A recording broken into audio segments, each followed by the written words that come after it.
The Glazers are still applying their slow tactics and they put Erik ten Hag's job in trouble. Gary Neville has gone ahead to slate them in a very well mentioned statement that we're going to bring you in here onto the United Matters channel. Welcome to this channel. How are you guys and where you're watching us from? Continue to subscribe, guys, because the more you subscribe, the more we really get in loads and loads of traffic, because we need to grow this African community channel bigger and bigger. I anticipate that we are the biggest Man United African channel. I don't know whether there is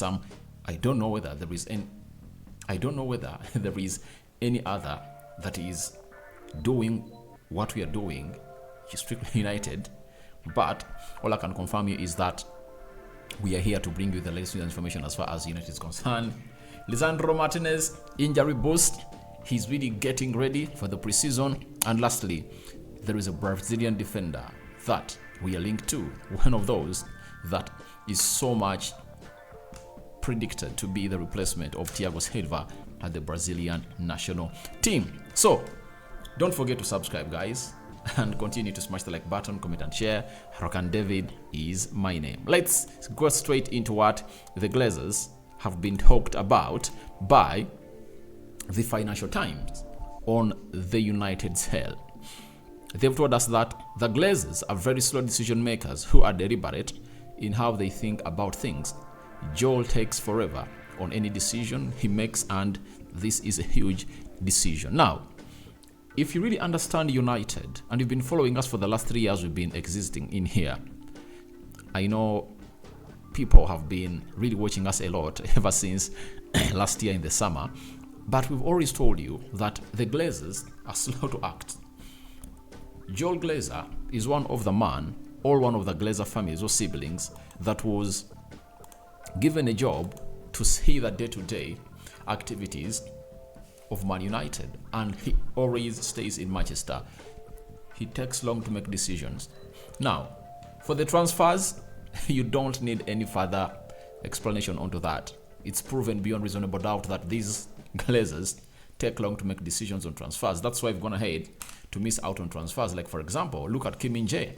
How could a player who has shown all interest to play for Man United end up at Bayern Munich, yet the buyout clause is really cheap, 45-50 million pounds, that United could trigger, and triggering it requires close to 3 weeks from now, because it's going to be up to be triggered from the 1st of July to the 15th of July, and we couldn't even agree personal terms, yet they're the ones still running this club, and Erik ten Hag told them that I really want these players. So they are doing everything stupidly, and for them it's all about squeezing the best out of this deal. So they are very slow, and if at all they've been very slow at doing transfers, how about this decision where they want a round figure of 6 billion pounds from the sale of Man United, and they believe Qataris do have money and they need to squeeze it, and it's all written over the board that Sheikh Jassim Al Thani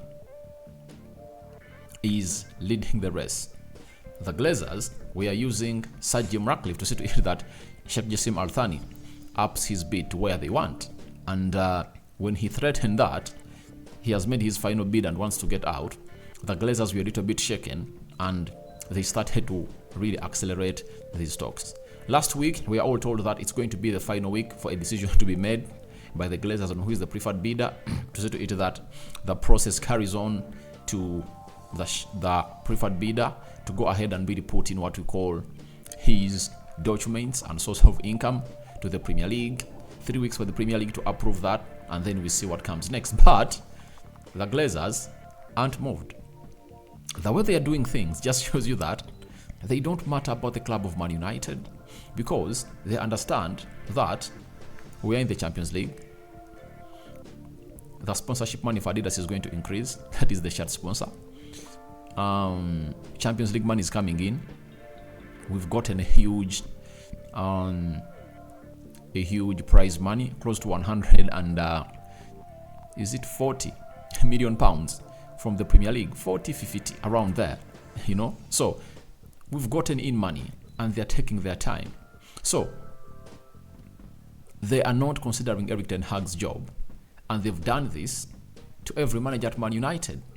Though this time round, it's all about the takeover, but the previous times, it has always been not backing the manager and getting the players he wants in that particular season. So, as it stands, they are slow at doing this, and they are putting Ten Hag's job in total trouble. And the more this continues, the more the uncertainty continues at the club of Man United. And it's God who knows when this will get done. But as I've always told you that when I'm talking about the Glazers, it's all about one thing.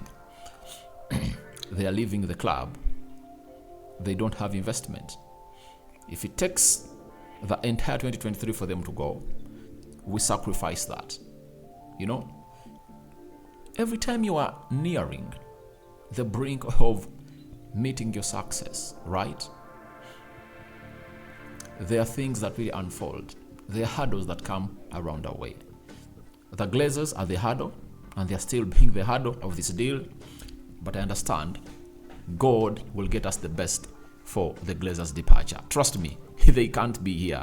They don't have the investment required to take Man United to the next level, and even their dividends are reducing and coming to a shrinkage to an extent that they might look into the books of account and understand that we might not be getting dividends as we've been getting for the last 15 years. So if you're not getting dividends, we have no money to invest. What's the best plan?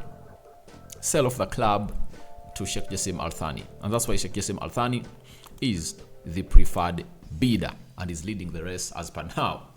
Gary Neville has gone ahead and really said the following on the ownership situation of Man United. He has said, embarrassing, but it's what they have done. Drag everything out, always in their best interests. Fans not being updated by owners, all ownership sell, not good enough, but fitting with how they have operated for 20 years now. So, it's very embarrassing. The situation is really embarrassing. The Glazers have not gone ahead to tell the fans on how the ownership status is. The only statement they issued was issued around November when they confirmed the fans that they are looking for investment or a possible sale for the club of Man United.